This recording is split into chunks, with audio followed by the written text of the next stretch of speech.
Muy buenas tardes. Siempre es bueno estar aquí con ustedes. Tienen su casa muy bonita, los felicito. Que Dios los bendiga mucho. Yo estaba leyendo el Salmo 31. Una persona me lo regaló ayer y dije, he tratado de leerlo hoy. Así que lo que leí recién fue el Salmo 31.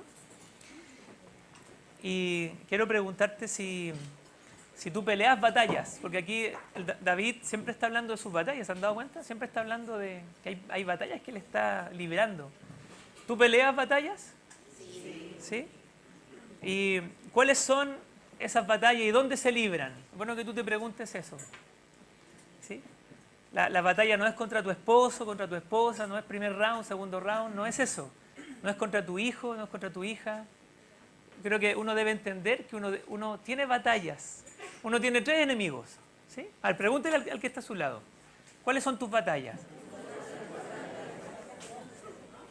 No, es que me frustro porque Chile no sabemos si era el mundial. No, esas son otras. ¿Sí? Eso ya, yo creo que ya pasamos esa etapa, ¿verdad? Ya pasamos esa etapa nosotros. Pero yo quiero preguntarte si tú sabías que tienes 3 enemigos. Todos lo hemos escuchado, lo hemos leído, lo hemos aprendido en el curso básico. ¿Sí? ¿Cuáles son los 3 enemigos? La carne, ¿sí? Ese deseo que está todavía vigente en tu corazón de hacer las cosas a tu manera, de querer tú gobernar, esa es tu carne. ¿Sí? Esa parte de tu corazón que todavía quiere gobernar, se cree Dios, ¿sí? Engañada, ¿sí? Tu carne. El diablo, que es el adversario, Satanás, ¿ya? El acusador. Y también el mundo, que es ese sistema que se opone a Dios. El mundo no es las personas que están en el mundo. Las personas que están en el mundo no son tus enemigos. Es el mundo como sistema. ¿Sí? Pueden haber enemigos, claro que sí en el mundo, claro que sí. Pero es el sistema que se opone a Dios. Entonces uno debe entender muy bien esto, porque para enfrentar bien las batallas tenemos que conocer bien cuáles son esos enemigos espirituales que nos quieren afectar, dañar, que nos quieren angustiar, que nos quieren enlutar. Dice el salmista, ¿por qué andaré enlutado por la opresión del enemigo?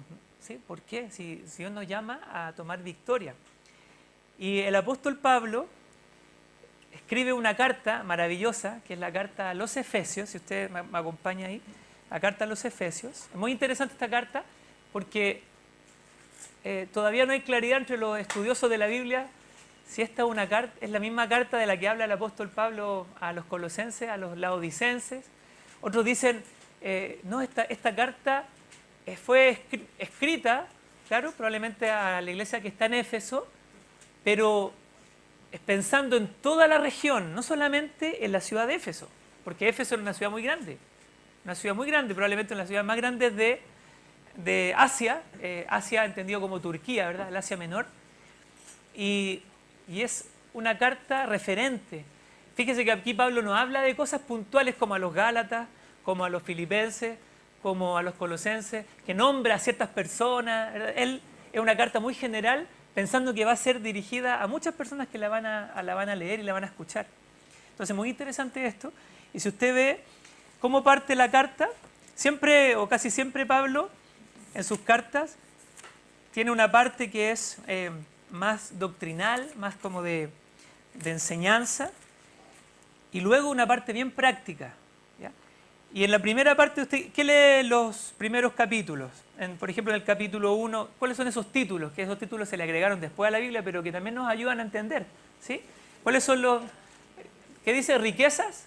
O bendiciones espirituales o beneficios, ¿verdad? De la salvación, de la redención. ¿Ya? Y aquí menciona todo lo que somos en Cristo. Somos perdonados, redimidos, rescatados, eso significa redimidos, rescatados por la sangre de Jesús. Hemos sido lavados, hemos sido aceptados, ¿sí? Hemos sido salvos por gracia, en el capítulo 2. Te ve todas las bendiciones espirituales. Estamos sentados en Cristo o con Cristo en los lugares celestiales. Habla de nuestra nueva vida, nuestro llamado, nuestro propósito. Habla de las riquezas que hay en Cristo.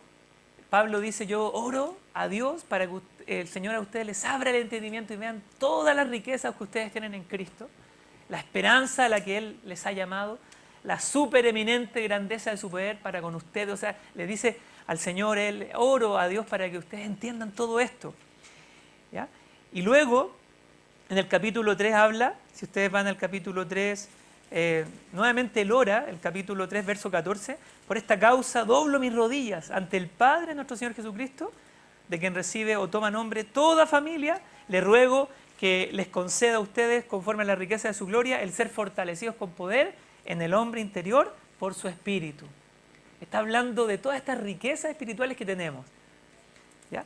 Ustedes deben estar muy claros en esto. Luego habla de la unidad que debe haber en la iglesia, ¿sí? En términos generales, que debemos andar con humildad, con mansedumbre, un solo cuerpo, un solo Señor, un solo Espíritu. ¿Ya?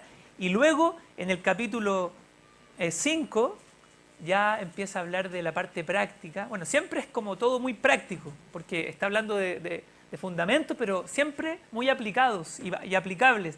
Y ahí en el capítulo 5 dice, sean imitadores de Dios como hijos amados, anden en amor, y empieza a hablar de cosas muy puntuales, apartarse de la inmoralidad, el capítulo 5, hasta que empieza a hablar de las relaciones familiares, matrimoniales, ¿sí? Habla de la iglesia, tomando como ejemplo el matrimonio, como una ilustración, pero el amor de Cristo por la iglesia que se entregó hacia el esposo, debe amar a la iglesia, debe amar a su esposa, perdón, y cuidar su cuerpo, cuidar, nutrir a su esposa.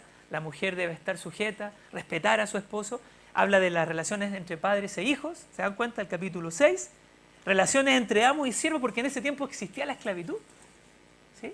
Existía, ese era el contexto en el que se movía Pablo. Imagínese usted, viene a una reunión, porque las iglesias no eran centros deportivos gigantes como un estadio en Estados Unidos, donde llenaban multitudes. Muchas veces eran personas que se reunían en casas. Así funcionaba la iglesia, y en muchas casas. ¿Sí? Constantemente usted encuentra en la Biblia, Pablo dice, y la iglesia que está en tu casa. ¿Ya? Y luego al final encontramos una parte, un acápite, un pasaje muy interesante que habla de la armadura de Dios. ¿Ya? Y yo les traje aquí no sé si Manuel me puede ayudar, siempre Manuel nos ayuda mucho. Ahí está, la armadura de Dios, nuestro amigo César Vial César Vial el chileno, ¿verdad? No el español. Él nos compartió un mensaje muy interesante, nos explicaba cómo funcionaba cada parte de la armadura. Yo traté de rescatar esta imagen porque ¿qué parte ven ustedes ahí de la armadura? Nombren ustedes, por favor. Escudo, el yelmo o casco, ¿verdad? El calzado, el apresto del evangelio, la coraza de justicia, el cinturón de la verdad. Muy bien. ¿Me falta uno? La espada, que no está ahí porque es tan importante, y eso vamos a hablar hoy día, de la espada. ¿Ya? Capítulo 6, verso 10. A ver si leemos el versículo 10 y el 11. ¿Ya? A la cuenta ustedes me ayudan, a la cuenta de 3. 10 y 11. 1, 2, 3. Por lo demás, hermanos míos, fortaleceos en el Señor y en el poder de sus fuerzas, vestidos de toda la armadura de Dios, para que podáis estar firmes contra las acechanzas del diablo. Fíjese que está terminando Pablo su carta y dice, por lo demás, hermanos, fortalezcanse en el Señor y en el poder de su fuerza. ¿Sí? Revístanse con toda, esta otra versión, la Nueva Biblia de las Américas, revístanse con toda la armadura de Dios para que puedan estar firmes contra las insidias o acechanzas del diablo. Y ahí explica, porque nuestra lucha, nuestra batalla, no es contra sangre y carne, no es contra personas, no es contra su jefe, no es contra la suegra, ¿ya? Sino contra principados, contra potestades. Yo amo mucho a mi suegra, ¿sí? Ustedes conocen al famoso, ¿cómo se llama? El famoso, el otro que, el español, no, era chileno que se fue a Brasil, que decía, Darío Salas. El Darío Salas decía, algunos dicen, él hablaba de la venida del Señor, ¿verdad? Algunos dicen que el arrebatamiento, no, que la tribulación es que una ola se lleva a mi suegra. Y la gran tribulación es que la otra ola la regrese, decía él. Bueno, es cosa muy interesante que nosotros una vez fuimos a escucharlo, aprendimos mucho. Pero yo amo a mi suegra, si mi suegra me está escuchando, nada. Vamos. ¿Alguien tiene aquí su suegra? Sí, se podría formar el Día de la Suegra, ¿sí o no? Sería interesante. El Día Internacional de la Suegra, ¿sí o no? Pero muy interesante porque nuestra lucha no es contra una persona, no. Es contra, aquí dice, principados, ¿sí? Potestades, contra los poderes de este mundo de tinieblas. O sea, hay también una jerarquía en el mundo espiritual. Contra las fuerzas espirituales de maldad en las regiones celestes. No las vemos, pero operan en las regiones celestes. Algunos dicen el tercer cielo de la presencia de Dios, el segundo cielo donde están las fuerzas espirituales, y el primer cielo, por así decirlo, el que nosotros vemos, ¿sí? El que podemos con nuestros ojos contemplar. ¿Ya? Así es. Por tanto, tomen toda la armadura de Dios. Y ahí está, él la explica. Para que puedan resistir en el día malo. Porque hay días difíciles. Y habiéndolo hecho todo, estar firmes. O sea, ¿cuál es el llamado? Que estemos firmes. Y cada una de estas partes de la armadura son muy importantes. Yo un día aprendí algo, que generalmente yo a veces oraba y decía, Señor, ya yo me cubro con el yelmo de la salvación, me cubro con la coraza de justicia, me cubro con el cinturón de la... no se me puede olvidar el cinturón de la verdad. Yo oraba y está muy bien, pero yo debo entender que no es solamente que yo haga una oración como repetitiva, sino que es entender. ¿Por qué? Porque, por ejemplo, el cinturón de la verdad. El cinturón de la verdad ajusta todo, ¿sí? El cinturón ajusta. Y la coraza y la espada se ataban al cinturón. ¿Ya? Miren la relación que hay entre la espada y el cinturón. ¿Sí? La espada del Espíritu, lo vamos a explicar, la palabra de Dios, el cinturón de la verdad de la palabra de Dios, la verdad que es Cristo Jesús. Dice Primera de Pedro, cíñanse los lomos del entendimiento, ciñan su mente, estén preparados, estén siempre listos, ajustados, que sus pensamientos estén sobrios, bien claros. Pero ¿cómo yo los afirmo? Con la verdad, con la palabra de Dios. ¿Sí? Entonces la verdad mantiene la armadura en su lugar. La coraza de justicia, es la justicia de Cristo que me justifica a mí. Y yo debo proteger mi corazón con esa justicia que ya yo obtuve por gracia. El Señor me justificó, me presentó delante del Padre justificado. Romanos 5.1 dice, justificados por la fe tenemos paz para con Dios por medio de Jesucristo. Mire, usted y yo hemos sido justificados, eso le protege a usted. Pero también hay un elemento práctico de la justicia, y es que usted debe vivir una vida justa, íntegra, porque eso le protege. Su corazón va a ser protegido, ¿sí? Con la justicia práctica. El justo, dice Proverbios, que es encaminado y es protegido por su justicia y por su integridad. Si usted va a Proverbios, capítulo 11, y también lo repite después del capítulo 14, dice, la integridad de los rectos los guiará, pero la perversidad de los traidores los destruirá. Eso no va a estar en la pantalla, pero para que lo anote si quiere, Proverbios 11.3. El versículo 5, la justicia del íntegro enderezará su camino. La justicia de los rectos los librará. ¿Qué hace la justicia en tu vida? La justicia de Cristo, que ya es un regalo, pero también la justicia práctica. ¿Qué hace? Te protege, te libra, te encamina. ¿Ya? Tú entiendes mejor las cosas cuando tú buscas el reino de Dios y su justicia, estar en una correcta relación con Dios.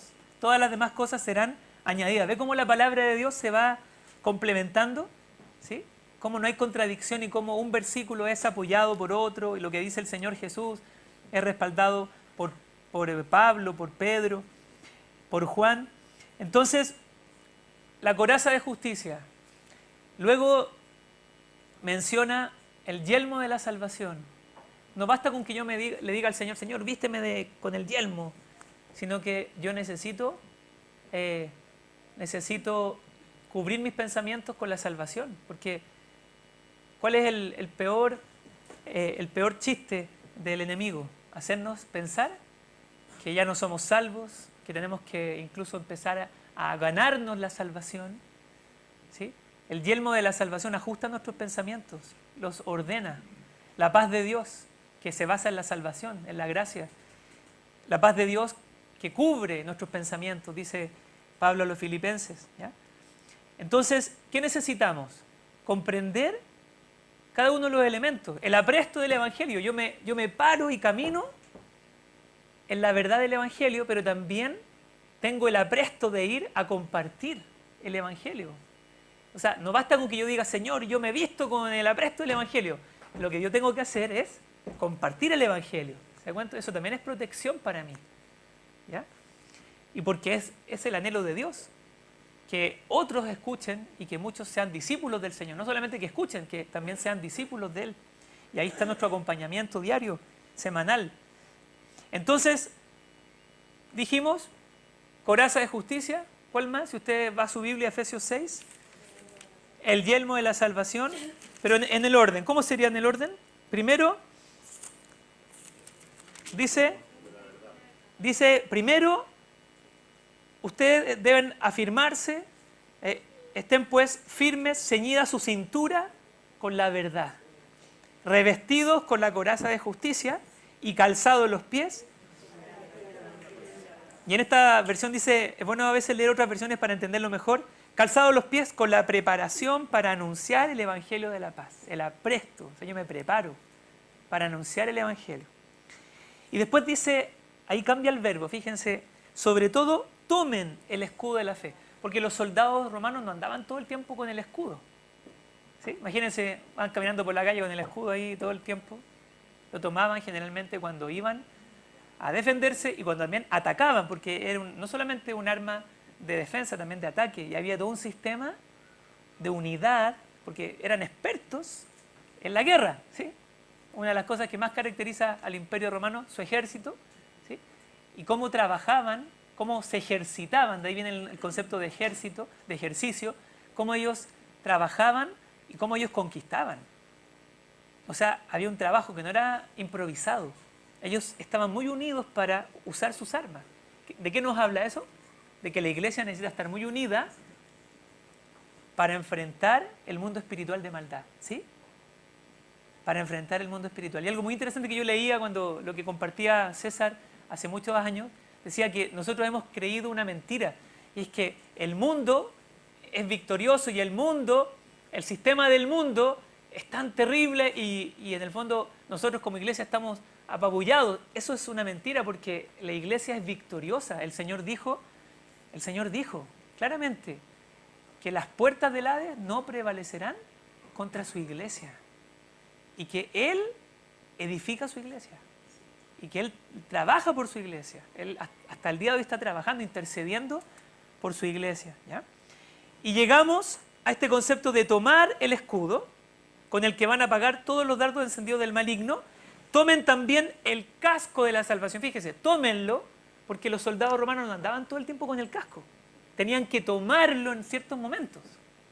¿Ya? Claramente andaban con la coraza, andaban con el cinturón y andaban con el apresto del Evangelio, con el calzado, siempre. Porque era la forma de caminar, era su vestidura básica. Pero el casco, el yelmo, el escudo y la espada tenían que tomarla en ciertos momentos.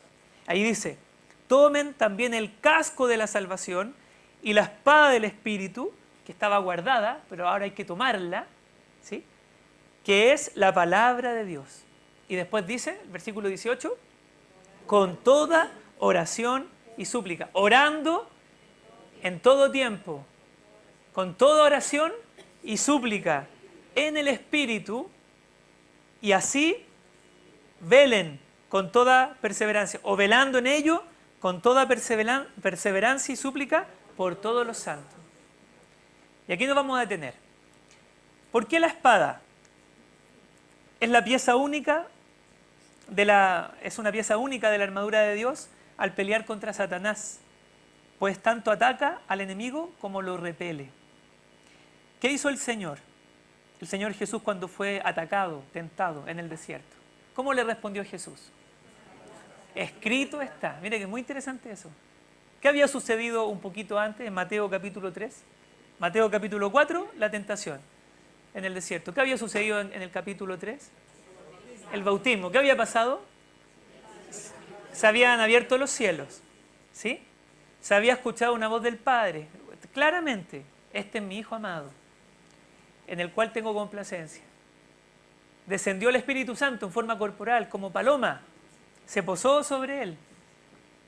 Pero Jesús no le respondió a Satanás, oye, ¿tú sabes con quién estás hablando? ¿Tú sabes lo que sucedió hace algunos días atrás? ¿Sí? ¿Qué le respondió Jesús al diablo? Que el diablo conocía parte de la Escritura, la citaba fuera de contexto, ¿sí? Metía verdad con mentira. Mira qué interesante cómo el diablo trabaja, mentira y verdad. ¿Y qué le dijo el Señor? Escrito está. No solo de pan vivirá el hombre. Ese versículo hay que repetírselo cuando uno está en ayuno, ¿verdad? A uno le cuesta, porque a uno le cuesta ayunar. A mí me cuesta y tengo que aprender a decir, Señor, enséñame a amar el ayuno. Así respondió el Señor, escrito está. ¿Por qué una espada? Y en Hebreos 4:12 dice que es una espada de doble filo. ¿Qué debe hacer con la espada? Debe saber usarla. Uno debe familiarizarse con ella, ¿sí? Aquí el tema no es cuántas Biblias yo tengo en mi casa, cuántas versiones tengo. Es porque uno cuando se compra una Biblia nueva, uno como que la cuida, ¿verdad? Es como cuando uno va al colegio y uno con los útiles nuevos, uno los cuidaba, después de las 3 semanas ya andaban en el suelo, pero aquí no es tanto cuántas Biblias tienes, es sé cómo usarla, la estudio, la medito, la memorizo. ¿Sí? Lo que aprendimos en el curso básico, lo que se nos enseña en la división educativa, que estamos invitados, ¿verdad?, a participar, como nuestros animadores nos invitaban a inscribirnos. ¿Sí? ¿Se acuerda de las 5 vías? Que las repetimos una y otra vez, ¿se acuerdan? Pero yo le voy a agregar algo que una vez aprendí que me pareció muy interesante. ¿Sí? Oír, meditando. Leer, meditando. Estudiar, meditando. Memorizar, meditando. ¿Sí? ¿Se acuerda del ejemplo? Tiene que tomar la Biblia. Tome la Biblia tome la Biblia con 2 dedos. Y los que están ahí en su casa, que no pueden venir, también hagan el ejercicio. Y ahí está el Freddy con la Dani. Dani, trata de quitarle la Biblia a Freddy, pero el Freddy tiene que agarrarla con 2 dedos nomás, sin el pulgar, porque ahí, ¿sí o no? Es fácil quitársela, ¿sí? Es fácil quitarse, pero si yo la tomo con los 5 dedos, trate de quitársela. Aunque la otra persona tenga mucha fuerza, no se la va a poder quitar, ¿sí?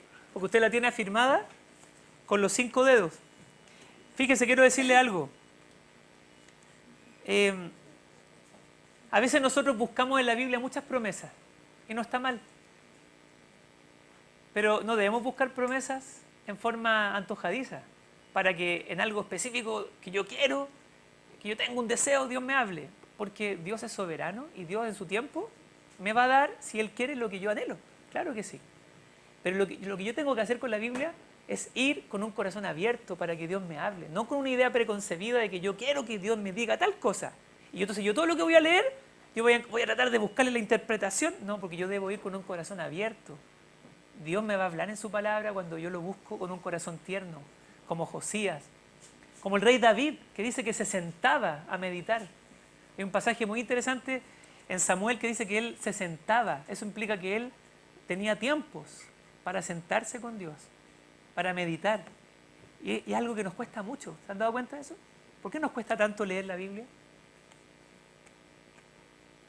Todo lo que usted diga puede ser usado a su favor, ¿sí?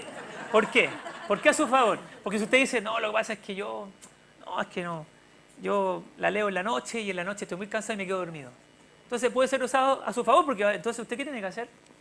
Léela en la mañana. ¿Sí? Levantarse un poquito antes de sus hijos, antes de que la leche, a mí me pasa por lo menos, ¿verdad? Cuando yo ya escucho la leche a las 7 de la mañana, ya empieza todo un ejercicio, ¿sí? Constante. Pero yo no puedo justificarme, excusarme en eso, de que no es que mis hijos están todo el día demandando, no, porque yo necesito apartar un tiempo para leer la Biblia, ponerme de acuerdo con mi esposa, ponerme de acuerdo con alguien en mi casa y decir, ¿sabes qué? Necesito que este rato estar quieto. Y por eso es tan importante lo que hacía el Señor, que se levantaba temprano, antes de que llegaran los discípulos, antes de que llegaran los mensajes, las notificaciones. El Señor se levantaba y se iba a un lugar apartado, a un lugar desierto. Pero si hay promesas de Dios, ¿quién de ustedes ha tomado una promesa de Dios y la ha visto cumplirse? ¿Sí? Yo lo he visto. Yo lo vi cuando nos casamos con Cami, lo vi cuando entré a servir al Señor como misionero, cuando entré a la universidad. Yo no sabía en qué carrera estudiar, tenía mis dudas. Después el último año fue ya más fácil entender, pero ¿dónde estudiar? ¿Sí? En una universidad completamente contraria al Señor o una universidad un poco más conservadora. Esa era una duda importante para mí, una cuestión importante, no menor. ¿Dónde iba a estudiar? Y me acuerdo que el Señor me habló en su palabra y pude comprobarlo. Después cuando empecé a trabajar,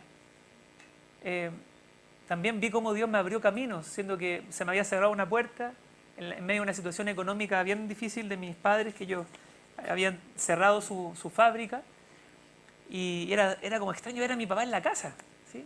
Yo estaba estudiando para el examen de grado, 6 meses, 8 meses estudiando y ver a mi papá y yo trataba de buscar de cómo ayudar, busqué un trabajo en los tribunales, yo estudié Derecho y esperando que me llamaran, y nunca me llamaron. El día del examen de grado, contento, el 23 de mayo del 2006, yo antes de dormir la siesta, esperada siesta después de un examen de grado y uno estaba súper, yo llegué a soñar como 2 o 3 días después y yo llamo por teléfono a esta persona porque era como una conocida de mi abuela que era juez y fíjense que los pitutos nada sirvió porque yo llamo y le digo, ya estoy listo, ya di el examen de grado. No, lo que pasa es que ya contratamos a otra persona y yo me frustré, pero bueno, eso gracias al Señor, eso fue un martes y el día viernes fui a los tribunales, como ahora no se puede hacer, porque hay todo un sistema ahora para postular, y en ese tiempo se podía, el 2006, era mucho más sencillo, y ahí me llamaron y ahí empecé a trabajar. Y el Señor me dio ese trabajo. Yo vi la mano de Dios en ese trabajo. ¿Sí? Hoy día me escribía una persona que fue evangelizada ahí, en ese lugar, y que hoy sirve al Señor, ama al Señor con su familia. O sea, es probablemente la única que persevera, de toda la gente que se sembró, pero hay otras personas que participaron y que de repente vuelven. Entonces yo vi cómo Dios me permitió llegar a ese lugar, a ese específico, porque eran 30. Yo tenía 30 tribunales civiles y el Señor permitió que fuera en ese único. Vi las promesas de Dios cumplirse. ¿Pero por qué tenemos esas promesas? Porque buscamos a Dios. Cuando usted busca a Dios, usted ve promesa en su palabra, no anda buscando antojadizamente, no anda buscando sus deseos egoístas, no. Usted anda buscando la voluntad de Dios y Dios le concede en su tiempo. ¿Sí? Entonces, yo te invito a que tú pienses qué pensamientos, qué luchas y pensamientos continuamente están invadiendo tu mente y cómo tú puedes contrarrestarlos con palabra de Dios. Porque Jesús dijo, escrito está. ¿Cómo vas a enfrentar tú estos pensamientos? Por ejemplo, yo te voy a dar un ejemplo para que tú me sigas, ¿ya? No, es que yo toda la vida voy a ser así de depresivo. Yo no voy a salir de esto. ¿Ese es un pensamiento que viene de Dios? No, es que yo soy muy inconstante para las cosas de Dios. Y como la Biblia dice, y ahí cito la Biblia, ¿verdad? Como la Biblia dice que el hombre es inconstante, ¿sí? El hombre de doble ánimo es inconstante. Entonces yo digo, no, es que yo me voy a quedar aquí nomás porque yo no soy una persona comprometida. ¿Ese pensamiento viene de Dios? ¿Qué otro pensamiento tú puedes identificar? Yo te invito a que tú escribas ese pensamiento. Ahora, hagamos un pequeño taller y que tú lo puedas contrastar con un pasaje bíblico, una palabra de Dios. ¿Ya? Tómate un tiempo ahora. Si puedes, si no tienes lápiz, no importa, puedes pensarlo, puedes conversarlo con la persona que está a tu lado. 1 minuto. Pensamiento de engaño, pensamiento que no es de Dios, pensamiento erróneo.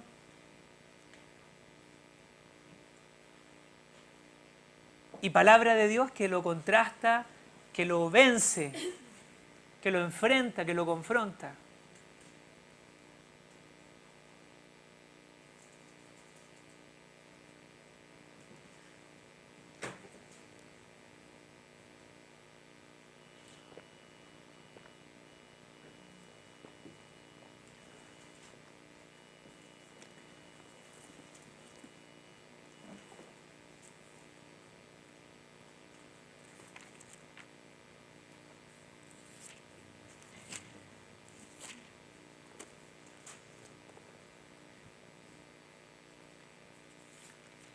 Por ejemplo, en el Salmo 31, yo recién leí, me gozaré y me alegraré en tu misericordia porque tú has visto mi aflicción.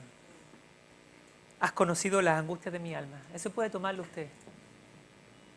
Tú has conocido mi aflicción, tú has visto mi aflicción y has conocido mi alma en las angustias. ¿Qué me dice este salmo? Que sí, hay angustia en mi corazón. ¿De dónde viene esa angustia? Yo debo hablarlo con el Señor. ¿Cuál es el origen de esa angustia continua? Porque no es una angustia cuando escuché una noticia grave, terrible, no. Es una angustia que a veces aparece, ¿sí? Por ahí 1 o 2 veces en la semana, o a veces todos los días, en algunas personas. Esa angustia, ¿cómo la voy a enfrentar? Señor, tú has conocido mi alma en las angustias y tú quieres liberarme de la angustia. Tú quieres que yo lleve una carga que es tuya, pero no una carga que no es tuya, una angustia que no viene de ti. Hay una angustia que es de Dios, ¿sí o no? Que te lleva a clamar. Lo que ustedes van a hacer mañana, de clamar por el país. De todo corazón yo los felicito por eso, por esa visión que el Señor ha puesto en el corazón de Andrés, de ir a orar allá a la Plaza de la Constitución, que es un ejemplo para nosotros. Y que ustedes experimentan esa angustia por el país, es una angustia sana, ¿sí? Como la que plantea David Wilkerson en ese video que es tan conmovedor, ¿sí? Cuando habla de la angustia, una angustia sana, de clamor por lo que estoy viviendo, por mi país, por mi iglesia. Pero hay otras angustias que no son del Señor. ¿Cómo confronta esas angustias? Con la palabra de Dios. Tú has conocido mi alma en la angustia, ¿sí? Me rodearás con cánticos de liberación, dice otro salmo, ¿sí? Me libraste de la angustia. Entonces yo debo tomar la palabra de Dios, Isaías 53, ¿sí? Ciertamente llevó Él nuestras enfermedades y sufrió nuestros dolores.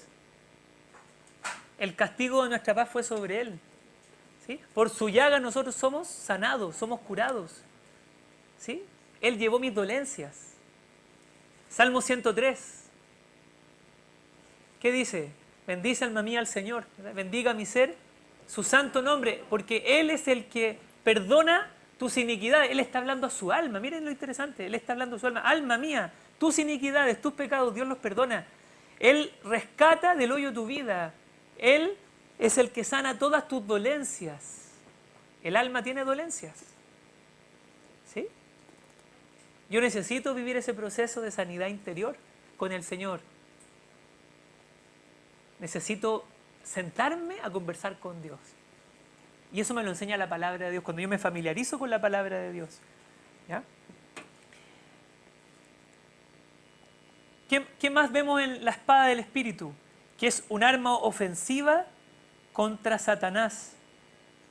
Por eso podemos decir, levántese Dios y sean dispersados sus enemigos. ¿Qué debo hacer yo? Someterme a Dios, resistir al diablo y éste va a huir. ¿Pero qué debo hacer primero? Someterme a Dios. ¿Y cómo me someto a Dios? Guardando su palabra. Por amor a Él me someto a Él, lo obedezco. ¿Ya? Familiarícese con la palabra de Dios. A ver, dígale al que está a su lado, familiarízate con la palabra de Dios. Conserva esta espada pulida y brillante, viviendo las verdades de la Biblia diariamente, que se note que tú la estás viviendo, que tu espada esté pulida, esté brillante. Mantén la espada lista en todo momento, mediante la oración constante. Nunca la Biblia debo separarla de la oración. Y tercero, comparta, da testimonio, comparte, háblale a otros, enseña la palabra de Dios. ¿Sí? 3 cositas: leer, orar y compartir. ¿Sí? Esos son los 3 verbos: leerla con un corazón dispuesto, constante, y confía en que el Espíritu Santo te va a guiar. Juan 14, que ahí sí va a estar en la pantalla, Juan 14 del 16 al 17, dice que el Espíritu Santo es una promesa de Jesús. El Espíritu Santo, ¿qué haría? Él nos va a guiar. Jesús está a punto de morir, está en su última semana, los discípulos están tristes, están turbados. De hecho, Juan 14, ¿cómo comienza? Siempre es bueno entender el contexto. Juan 14 dice, no se turbe su corazón, no tengan miedo. Ellos ya captaban que su Mesías, que hasta ese momento estaban todavía medio dudosos, ¿quién era esta persona que estaba al frente de ellos, que hacía milagros? ¿Será el Mesías? ¿Sí? Algunos ya creo que lo tenían muy claro, pero otros dudaban, ¿sí? No comprendían bien todas las cosas. Muéstranos al Padre, le dice Felipe. Pero tanto tiempo, ¿sí? Felipe, que estoy contigo, con ustedes, y no te has dado cuenta que yo estoy en el Padre, yo estoy unido al Padre. Si me has visto a mí, has visto al Padre. Entonces Jesús les dice, yo rogaré al Padre y les dará otro consolador. Ahí la palabra es paracleto, que yo siempre lo digo, paracleto, uno llamado a estar junto a. No es solamente consolador, es consejero, fortalecedor, ayudador, intercesor, ¿sí? Abogado defensor. El Espíritu Santo, para que esté con ustedes para siempre. El Espíritu de verdad, a quien el mundo no puede recibir porque ni lo ve ni lo conoce, pero ustedes sí lo conocen porque mora con ustedes y estará en ustedes. Miren la diferencia: mora, tiempo presente, con ustedes; estará, tiempo futuro, en. ¿Sí? Uno es con y otro es en. Miren la diferencia. Quizás por eso Jesús decía, a ustedes les conviene que yo me vaya, porque entonces el Espíritu Santo va a venir y va a vivir en ustedes. Jesús estaba limitado, se autolimitó aún en todos sus atributos, aún siendo Dios, nunca dejó de ser Dios, se despojó de su gloria, pero Él, ¿sí? Por un tiempo, Él se limitó al uso de ciertos atributos. Él no estuvo con Lázaro, pero Él decidió no estar ahí. ¿Sí? Aunque las hermanas le reclamaban, pero si hubieras estado aquí, mi hermano no hubiera muerto. Pero el Señor sabía lo que. Él no podía estar al mismo tiempo en Jerusalén y en Betania, no podía estar, ¿sí? Pero Jesús está diciendo acá, a ustedes les conviene que yo me vaya porque el Espíritu Santo va a venir a vivir en ustedes, y Él también, un poquito más adelante dice, les va a revelar al Padre. ¿Sí? Yo ahora les voy a hablar todo. Ya no les voy a hablar más en alegorías, les voy a revelar todo. El Espíritu Santo les va a revelar todo lo concerniente al Padre. Probablemente Jesús estaba diciendo, a ustedes les conviene que yo me vaya porque el Espíritu Santo les va a revelar todas las cosas. Entonces, ¿qué tengo que hacer yo cuando leo la Biblia? Debo orar y decirle, Espíritu Santo. ¿Qué tienes que hacer tú cuando empiezan los cursos? Que a veces tenemos una tendencia a volvernos medios como academicistas y volvemos muy intelectuales en los cursos, ¿no? ¿Qué tengo que hacer yo? Señor, háblame en tu palabra para que esta palabra convierta mi vida, porque el propósito de la Biblia es transformar nuestras vidas, no es acumular conocimiento. Usted puede ir a seminarios. En el mundo hay gente que estudia teología y que no cree en los milagros de Dios, ¿sí? Hay corrientes doctrinales que estudian, se sabe la Biblia. Yo tenía un compañero, no un compañero, un joven que evangelizamos en la Facultad de Química y que él era ateo, pero él leía la Biblia, la leía. Me decía, ¿tú sabes por qué al Señor le dijo a Abraham que circuncidara a su hijo al 8.º día? Él sabía, yo no sabía eso. Eso fue hace como 15 años. Porque al 8.º día la vitamina K está en su mayor nivel y eso ayuda a la cicatrización. ¿Es anticoagulante o es coagulante? Coagulante, la vitamina K. Imagínense, un hombre que era científico, le gustaba estudiar, le gustaba leer. ¿Sí? Pero yo no puedo leer la Biblia solamente en forma intelectual. Yo necesito dejar que Dios me transforme por su palabra. ¿Sí? Necesito que Dios me transforme por su palabra. ¿Ya? Y Dios sabe lo que va a hacer con ese joven y con tantos, ¿verdad?, en los que se ha sembrado su palabra, porque la palabra de Dios es poderosa. Y Juan 14, 26, si me pueden ayudar, a la cuenta de 3. Juan 14, 26. 1, 2, 3.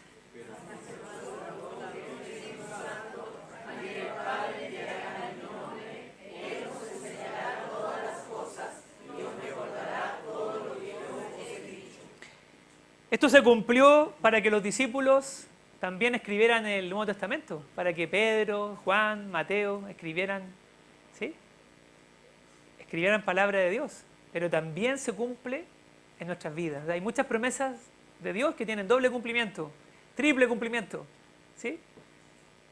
¿En qué sentido? Porque también esto está dirigido a los discípulos, pero también está dirigido a nosotros. Él nos va a enseñar, cuando leamos la palabra de Dios nos va a enseñar todas las cosas, ¿sí? Entonces Jesús conocía la Escritura y pudo usarla bien. Y les enseñó a sus discípulos a meditar en la Escritura, por eso Él constantemente la citaba. Les enseñó a meditarla, les enseñó a usarlas con un corazón bien dispuesto. Entonces nuevamente la pregunta, ¿por qué nos ha costado tanto leer la palabra de Dios?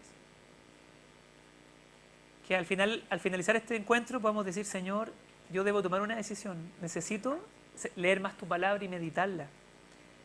Y segundo, con esto vamos a ir terminando, dice, tomen la espada del Espíritu, que es la palabra de Dios, y después el versículo 18 de Efesios 6, volvemos al pasaje clave, Efesios 6 dice, orando en todo tiempo, con toda oración y súplica, en el Espíritu. Orando en el Espíritu, con toda oración. La oración es clave porque cada pieza de la armadura cristiana es inútil sin ella. ¿Sí? La oración es como el aceite. Así cada pieza de una maquinaria es inútil sin aceite. Así como cada pieza es inútil porque no se puede lubricar y no puede funcionar bien, de la misma forma cada parte de esta batalla espiritual es vana sin la oración. Por eso Pablo dice, tomen la espada orando en todo tiempo, con toda oración. ¿Sí? Vamos a explicar eso. Quiero leerles aquí algo textual que me pareció muy, muy interesante. Hubo un congreso, un encuentro de personas que servían a Dios ahí en Escocia hace muchos siglos, y ellos estaban discutiendo qué significaba orar sin cesar. ¿Ya? Pongan atención que se los quiero leer, me parece muy interesante. Orar sin cesar, que está en primera de Tesalonicenses 5:17. Entonces, después de una tremenda discusión, un ministro, uno de los siervos, uno de los hombres de Dios, preguntó a una señorita de la servidumbre, una de las señoras que estaba ahí, señoritas que estaba atendiendo. Él quizás quería cachiporrearse un poquito, pero ella le dijo, sí señor, yo sé lo que es orar sin cesar.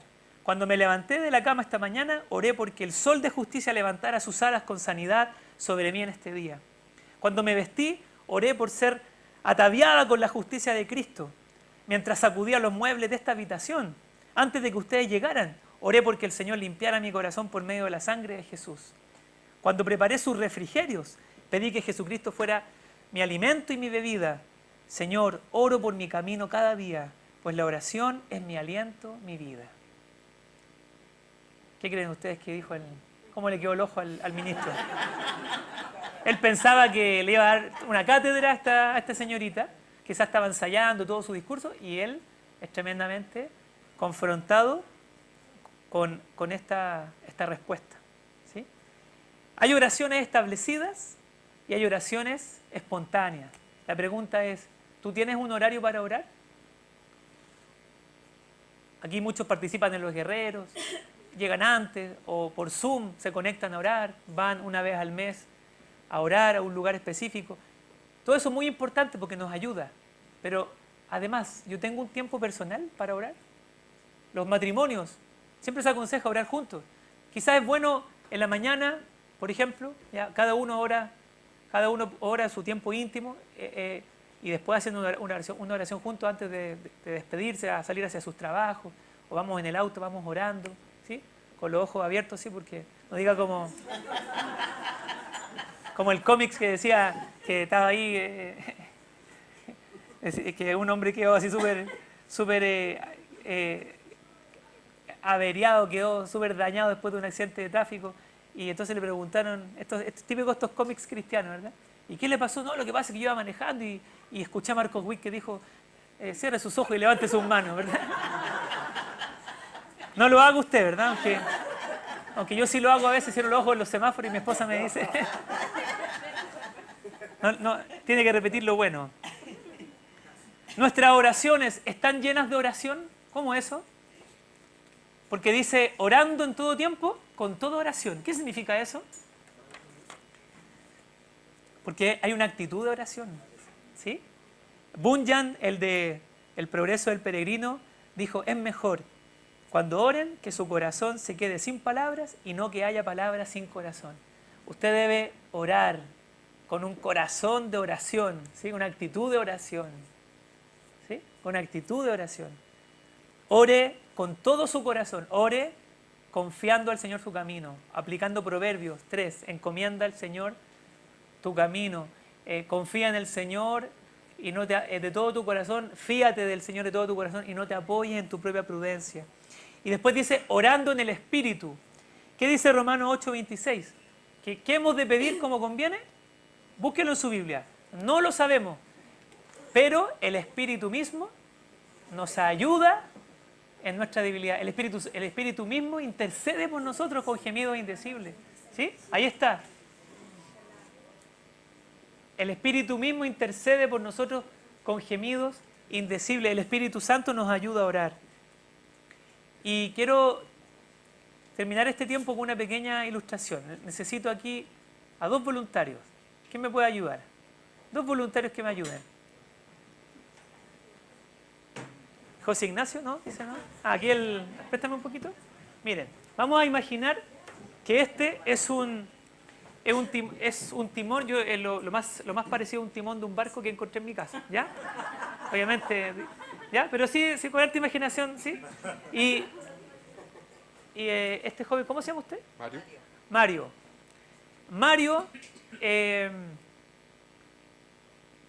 es el capitán del barco y quiere enseñar a su hijo a navegar. Quiere enseñarle a su hijo y le dice a su hijo, ¿sabes qué, hijo? Tú vas a conducir, tú vas a tomar el timón. Entonces necesitamos a alguien que sea un poquito más bajo que Mario, que represente al hijo de Mario, o en el caso al hijo del capitán, cualquiera, muy bien, aquí el animador, aquí, póngase acá, por favor. A ver, Mario, ¿usted se llama Luis? Juan José. Me confundí, perdón. Tuve un lapso recién, se me olvidó tu nombre.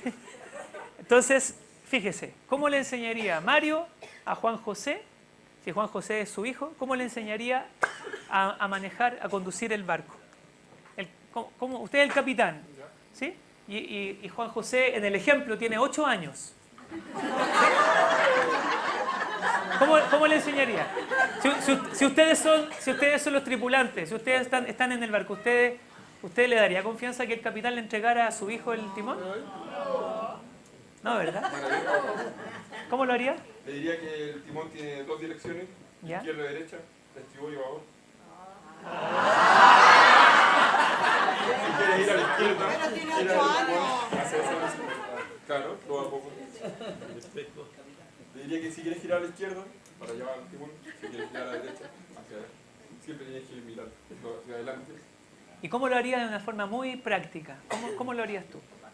Le diría que Muy bien, ¿ya? ¿Dónde lo colocarías a él? frente al timón. Frente al ¿Y tú dónde te colocarías? Es un hijo de 8 años. Él no. Muy bien, pero hágalo entonces. ¿Cómo lo haría? ¿Ya? Muy bien. Un aplauso porque lo logramos. Gracias. Logramos, con un poquito de inducción, logramos, ¿verdad? ¿Qué es lo que hace el Señor? Mire, quiero leerlo porque me parece interesante. Dice que Él se inclinó sobre su hijo, puso sus manos sobre las del niño. Era un niño, ¿sí? Es un barco. Hay tripulantes, ¿sí? Y guió las manos de su hijo en la rueda. Con las directrices de su padre, el hijo condujo el barco a salvo. Entonces, de la misma manera, oramos mejor cuando el Espíritu Santo toma nuestro corazón y nos guía. Necesitamos orar en el Espíritu, guiados por el Espíritu. ¿Sí? Y la oración en lengua es parte de ese orar en el Espíritu. ¿Ya? Entonces, ¿qué decisión vamos a tomar? Con la oración y con la palabra de Dios. Estamos en el mes de la Biblia, hoy el último capítulo de nuestra serie del mes de la Biblia, y necesitamos tomar decisiones. ¿Sí? ¿Cómo estoy orando? ¿Cómo estoy leyendo la palabra de Dios? ¿Con qué actitud? ¿Qué voy a empezar a hacer? Son decisiones que van a marcar su vida. ¿Ya? ¿Les parece entonces si oramos? Vamos a orar dándole muchas gracias al Señor. Amado Padre,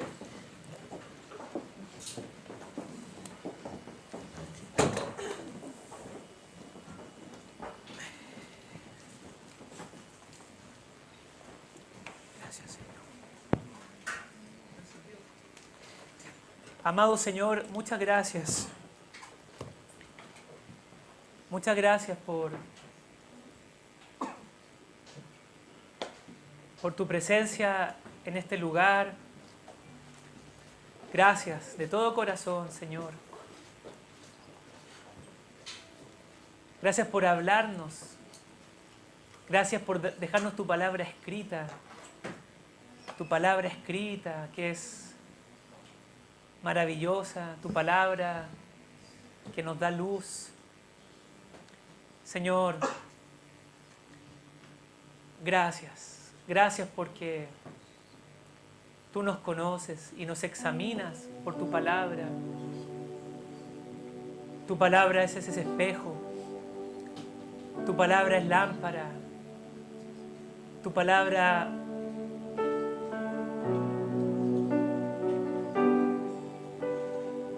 es un martillo, Señor, que rompe la piedra. Y nosotros necesitamos un encuentro con tu palabra. Aquí hay muchas personas que están en distintas etapas de su vida cristiana. Algunos llevan 30 años, otros llevan 15 años, otros llevan 5 años, otros llevan 1 mes, 2 meses. Y tú conoces la realidad de cada uno. Pero todos necesitamos ser como niños delante de ti. Necesitamos acercarnos a ti con un corazón tierno, a tu palabra, y dejar que ella nos transforme. Y así seremos esa iglesia victoriosa, así seremos esa iglesia que tiene muy claro hacia dónde va, que no se amedrenta, que no tiene temor, que cumple su propósito en este mundo, porque nos has dado un propósito muy claro. Que hagamos discípulos, que ayudemos a muchos,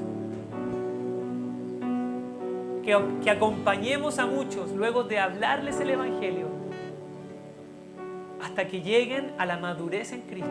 Eso dice el apóstol Pablo y eso es bíblico. Esa es la visión de nuestra iglesia. El discipulado. Dice Pablo en Colosenses capítulo 1 que por esto trabajamos, enseñamos a todo hombre, a toda persona, enseñamos, anunciamos, animamos, amonestamos, a fin de presentar perfecto en Cristo Jesús a toda persona. En eso nos esforzamos. Ese es nuestro llamado. Señor, gracias por ser tan claro en tu palabra, en dejarnos el llamado a ser discípulos.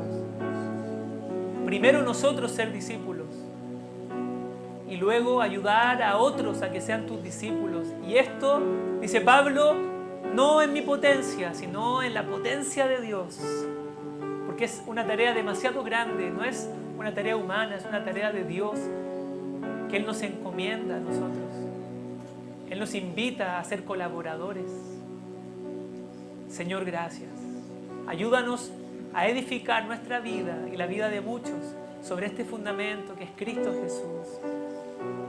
Ayúdanos y coloca en el corazón de cada uno de los integrantes de esta iglesia este anhelo, Señor, este anhelo fervoroso de ayudar a otros con mucha paciencia, con toda sabiduría, dice Pablo. Enseñamos, amonestamos en toda sabiduría, que es algo que solo Dios puede hacer en nosotros. Amado Señor, muchas gracias. Muchas gracias. Te adoramos a través de este cántico.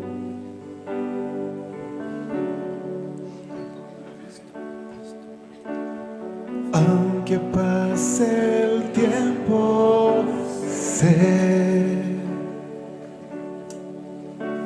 que tu promesa cumplirá.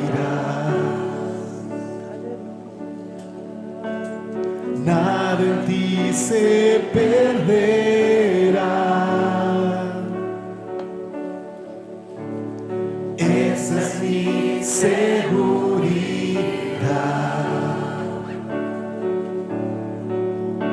Tus cuerdas de amor cayeron sobre mí.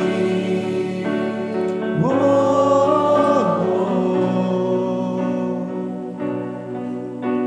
Tus cuerdas de amor cayeron sobre mí.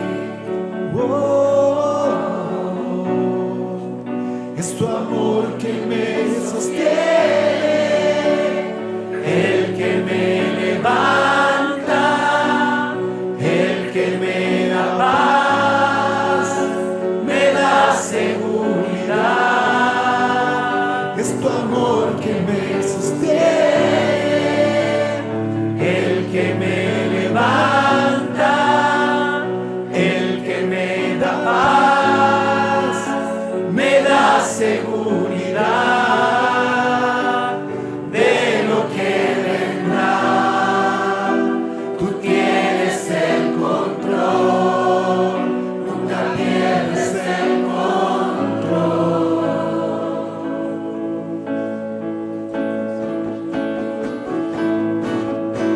Escucho el eco de tu voz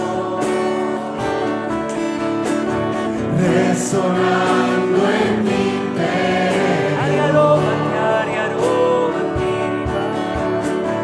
Tus palabras me sostendrán.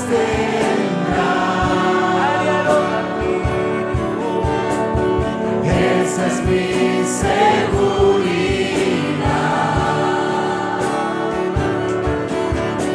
Los velos están cayendo.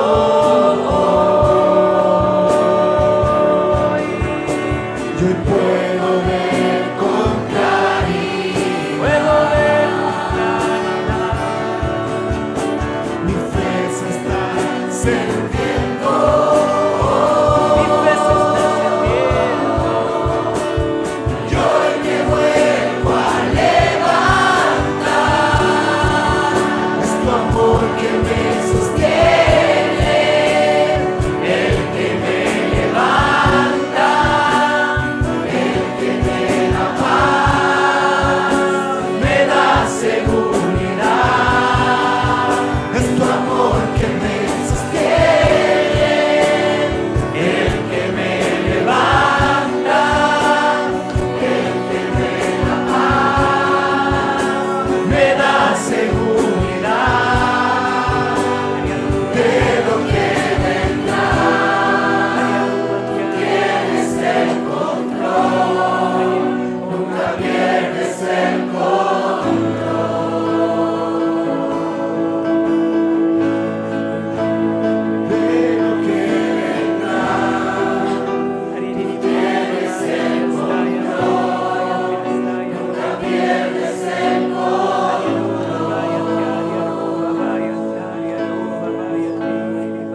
guardar tu palabra. Enséñanos a orar en el Espíritu. Abra su Espíritu en este momento. Espíritu Santo, manifiesta hoy tu poder, manifiesta hoy tu revelación. Danos ese espíritu de sabiduría y de revelación en el conocimiento de tu voluntad.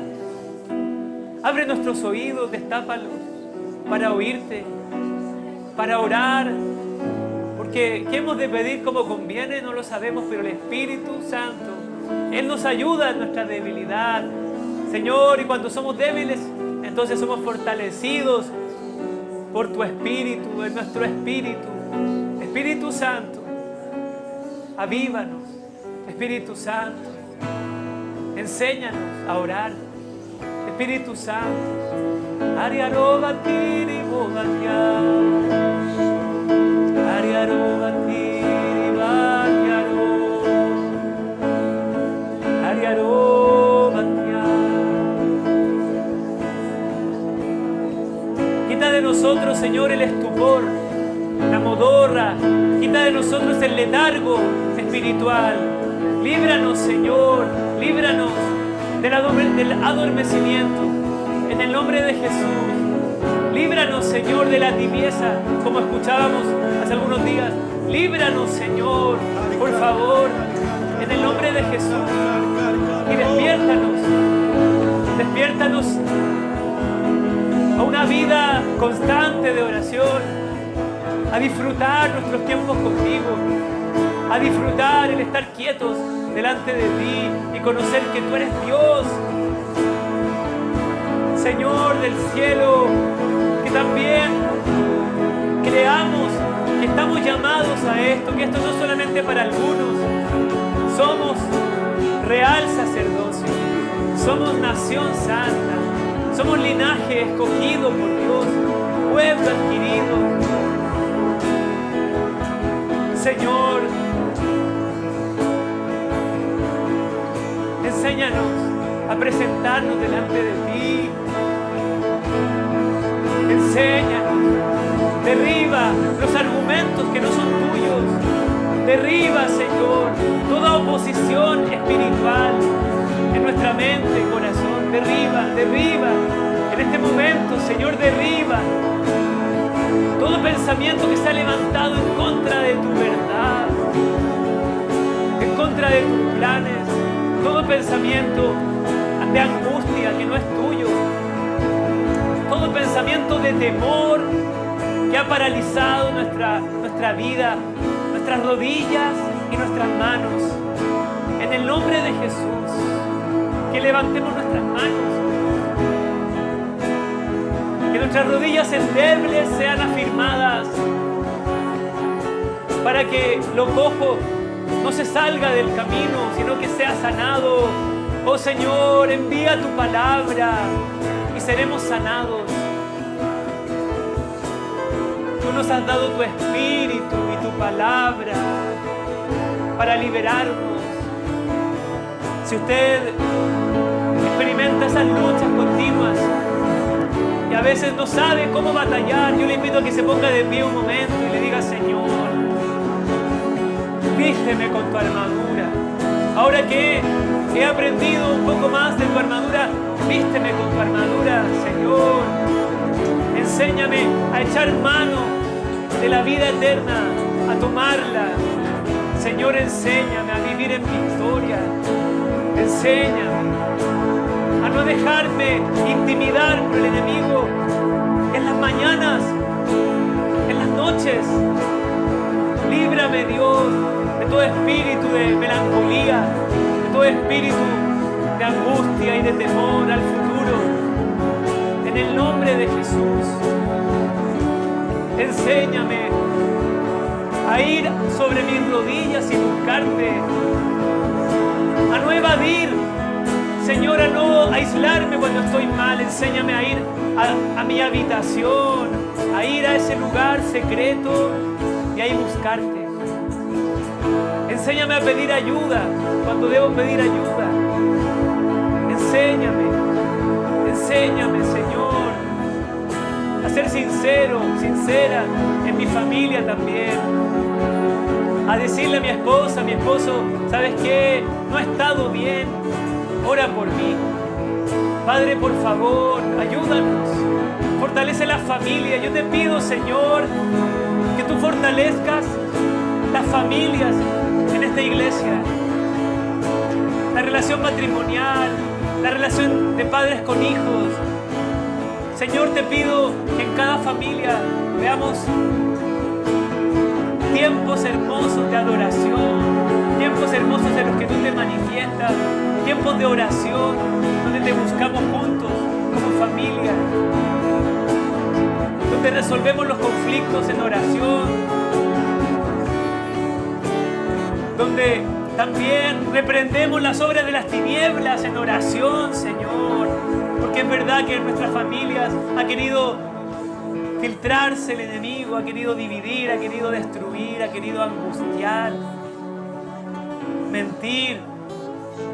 Señor, pedimos que tú obres en nuestras familias, en nuestras casas, que nuestras casas sean lugares de adoración, gratos. Por favor, lugares de sanidad. Amado Espíritu Santo, si hay alguna palabra del Señor, si hay alguna visión del Señor, podemos pasar aquí adelante para hacerlo todo en orden. Señor, gracias. Gracias. Gracias, Espíritu Santo.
Sepulcro reposo en soledad, el Señor.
resplandecerá.